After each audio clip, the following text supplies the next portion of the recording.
Good afternoon, I'm Tina Hill. And I'm Jamelle McKenzie. Hey, it's a beautiful fall day, and in the spirit of transparency and integrity, I have some questions for you today. Okay. Let's find out what's going on.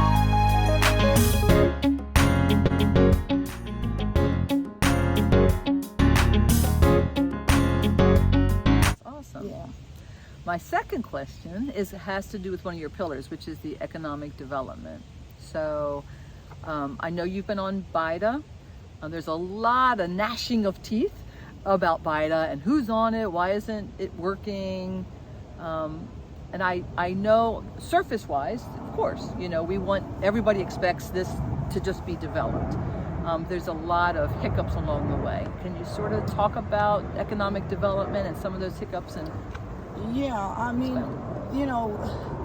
I'm just kind of astounded by these concerns with BIDA.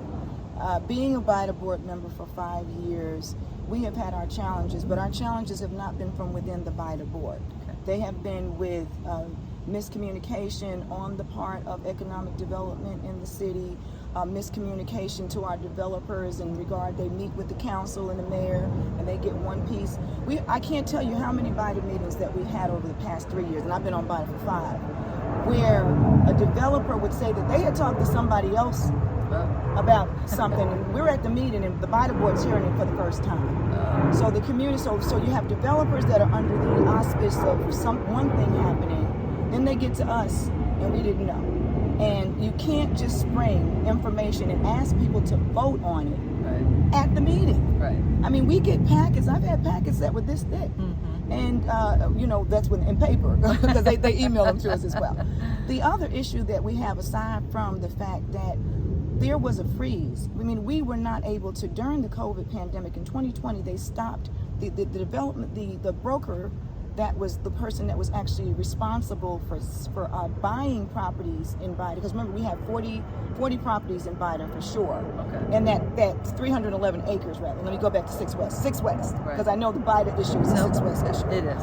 And those so we have developers can't come in and buy a property from someone that doesn't own that property, and I talked to you about that before. So our realtors didn't even have the opportunity to be able to offer buyers a price because we put a freeze because of the finances of our city.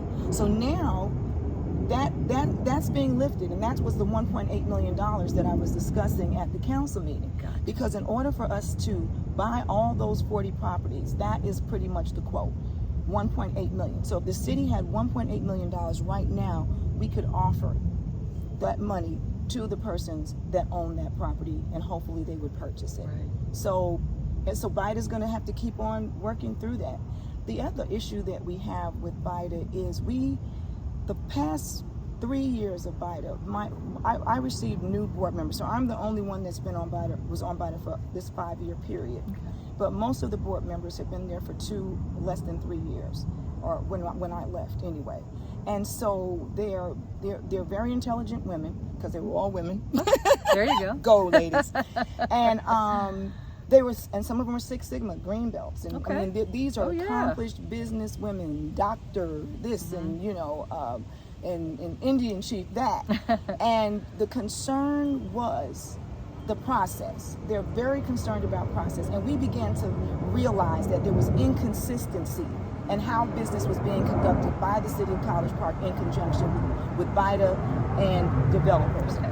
And so it was our goal, first of all, to get the organization. So there's a lot of organizational structuring going on over the past few years. Because if we don't, when you send mixed, I'm not going to tell you about the different lawsuits or the different issues that we might be privy to at this time, because I guess I'm not supposed to talk about that. But a lot of those came from not getting the correct information, or things not being followed through properly. The BIDA board has nothing to do with that. Only thing we do is read the information, come to the meeting, and vote. Okay. All the behind the scenes work is done by economic development. Also, during the last 2 years, we lost our economic development director. So all of the transition. So when you start looking at, just like for instance, if we would say the economic development is the director is the parent and the BIDA members are the children, and they're college children. Grown we'll adults. give you at least college. You know, when you're having that transition in leadership, who do we follow? Who do we hear from?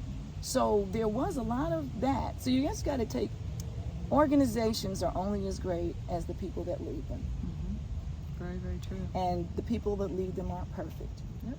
And we're all a work in progress. And BIDA is doing some amazing things. And I don't think it's fair to badmouth them. But could it be better? Could the process be better? Will it be better? Absolutely. Yeah. Absolutely.